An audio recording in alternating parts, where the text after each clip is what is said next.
To my new video. आज चाहिँ म डिस्कस गर्न गइरहेको छु नेपाल इन्जिनियरिङ काउन्सिलको लाइसेन्स एक्जामको प्रोबेबल क्वेसन्सहरू जुन चाहिँ सिभिल इन्जिनियरिङमा सोधिराख्ने गरिन्छ। अब फर्स्ट क्वेसनतिर जाउँ हामी। सुरुमा चाहिँ छ हाम्रो plaster of Paris is obtain from the calcination of भन्ने छ अप्सन। अनि यसमा चाहिँ हाम्रो चारवटा अप्सन छ, gypsum, calcium oxide, calcium carbonate र क्विक लाइम। हाम्रो चाहिँ के हुन्छ भन्दाखेरि प्लास्टर अफ प्यारिस चाहिँ हाम्रो क्याल्सिनेसन अफ जिप्समबाट चाहिँ हाम्रो अब्टेन भइरहेको हुन्छ। यसो चाहिँ हाम्रो जिप्समको एन्सर। अनि हाम्रो सेकेन्ड क्वेसन छ ओडोमिटर इज युज फर द, हाम्रो ओडोमिटर चाहिँ के लागि युज हुन्छ? कम्प्याक्सन, कन्सोलिडेसन, पर्मिएबिलिटी र भोइड रेसियो। भोइड रेसियो बन्द हुँदैन हाम्रो। अब यो ओडोमिटरले चाहिँ हामीले कन्सोलिडेसन चाहिँ हामीले पत्ता लगाउन सकिन्छ। हाम्रो थर्ड क्वेसन रहेको छ in which phase of the project most of the money and main power is required. हाम्रो कुन फेजमा चाहिँ हाम्रो मनी र मेन पावर चाहिँ रिक्वायर्ड धेरै हुन्छ भन्ने कुरा सोधिरहेको। यसको चाहिँ हाम्रो एक्जिक्युसन फेजमा चाहिँ हाम्रो धेरै मनी र मेन पावर चाहिँ इन्भेस्ट हुन्छ। अनि हाम्रो फोर्थ क्वेसन रहेको छ design speed for first class road in plain terrain. First class road चाहिँ हाम्रो प्लेन टेरेनमा डिजाइन स्पिड कति हाम्रो 120 kph हुन्छ फर्स्ट क्लास रोडको लागि। अनि सेकेन्ड क्लासको रोडको लागि चाहिँ हाम्रो 100 हुन्छ यो सेकेन्डको लागि। अनि थर्डको लागि चाहिँ हाम्रो 80 हुन्छ। अनि फोर्थको लागि चाहिँ हाम्रो के हुन्छ 60 kph हुन्छ।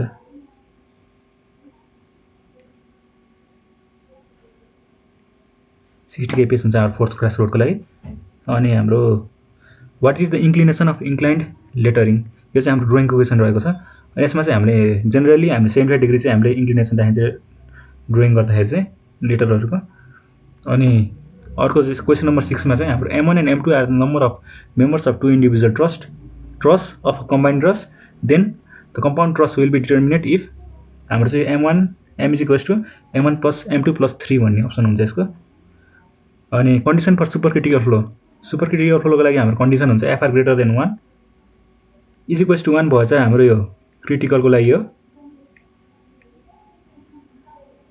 क्रिटिकलको लागि is equals to 1, less than 1 चाहिँ हाम्रो सब क्रिटिकलको लागि हुन्छ।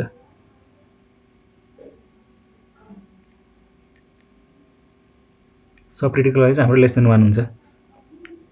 अनि हाम्रो 8 नम्बरमा क्वेसन रहेको छ strength of timber is maximum in the direction of, हाम्रो प्यारल टु ग्रेनमा चाहिँ हाम्रो स्ट्रेन्थ अफ टिम्बर चाहिँ म्याक्सिमम हुन्छ जहिले पनि।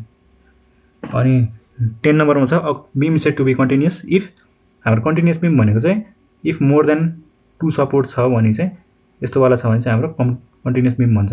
यस्तो कन्टिन्युअस बीमवाला केस चाहिँ हाम्रो के छ भन्दाखेरि फिक्स्ड एट बोथ एन्ड्स, यो त हुँदै हुँदैन। अनि फेरि fixed at one end and free at other end, यो पनि भएन। अनि supported on more than 1 support, यो चाहिँ हाम्रो supported on more than 1 support चाहिँ हाम्रो अप्सन भयो। अनि 10 नम्बरमा छ what is the value of F is if D is equals to 2 mm। हाम्रो F भनेको चाहिँ हाम्रो सिल्ड फ्याक्टर हो। यसको फर्मुला हुन्छ F is equals to 1.76 √D। D चाहिँ हाम्रो जहिले पनि mm मा हुनुपर्छ। यो चाहिँ एकदम इम्पोर्टेन्ट फर्मुला छ, हाम्रो यो लेसिज रिजाइन थ्योरीको फर्मुला हो। अनि यो 1.76 √D हान्दाखेरि चाहिँ हाम्रो एन्सर कति आउँछ 1.76 √2 भयो हाम्रो यो। यसको हाम्रो एन्सर चाहिँ 2.48 आउँछ। क्याल्कुलेसन गर्दाखेरि चाहिँ 2.48 आउँछ, 2.48 आउँछ। अनि 2.48 हाम्रो 2.5 को नजिक छ, यो चाहिँ हाम्रो युज हुन्छ। अनि यो F is equals to 1.76 √D भन्ने चाहिँ यो फर्मुला हाम्रो इम्पोर्टेन्टै भयो। अनि हाम्रो चाहिँ इम्पोर्टेन्ट फर्मुला चाहिँ फन्डामेन्टल इक्वेसनहरू चाहिँ यो त एकदम इम्पोर्टेन्ट छ। यो क्वेसन्सहरू चाहिँ यस्तो सोधिरहेको हुन्छ एनइसीमा। अनि यो सबै डिराइभ्ड इक्वेसनहरू हो यसबाट, माथि फर्मुलाबाट। अनि यो फर्मुला पनि इम्पोर्टेन्ट छ अलि, एउटा P इक्वल्स टु 4.75 √k वाला Q भनेको चाहिँ हाम्रो डिस्चार्ज भयो। यो फर्मुलाहरू चाहिँ अलिअलि याद गर्नु पर्यो। अनि professional code of conduct issued by NEC, Nepal engineering काउन्सिलले प्रोफेसनल कोड अफ कन्डक्ट चाहिँ कतिवटा राखेको छ भन्ने कुरा हाम्रो 11 छ। पहिला चाहिँ हाम्रो 8 थियो, अहिले चाहिँ हाम्रो 11 छ प्रोफेसनल कोड अफ कन्डक्ट चाहिँ हाम्रो नेपाल इन्जिनियरिङ काउन्सिलले बनाएको अनुसार नयाँमा। अनि how much percentage should college score at least to get affiliation from NEC बाट एफिलिएसन पाउनलाई चाहिँ एटलिस्ट 70% चाहिँ हामीले स्कोर गर्नुपर्ने हुन्छ। अनि permissible value of pH, value of water supply, permissible pH value चाहिँ हाम्रो 6.5 देखि 8.5 सम्म हुनैपर्छ वाटर सप्लाईको लागि। अनि टेराकोटा इज युज फर, बिल्डिङ्समा चाहिँ हामी टेराकोटा चाहिँ के को लागि युज गर्छ DPCको लागि, इन्सुलेसनको लागि, अर्नामेन्टल वर्क्सको लागि। अनि नन छ यो चाहिँ हामीले टेराकोटा भन्ने चाहिँ हामीले जहिले पनि अर्नामेन्टलको लागि चाहिँ युज गरिन्छ। अनि 16 नम्बरमा छ function of search tank. Search tank चाहिँ हाम्रो यो हाइड्रो पावरमा धेरै युज हुन्छ। सर्च ट्याङ्कले चाहिँ हाम्रो relieve the water hammer pressure.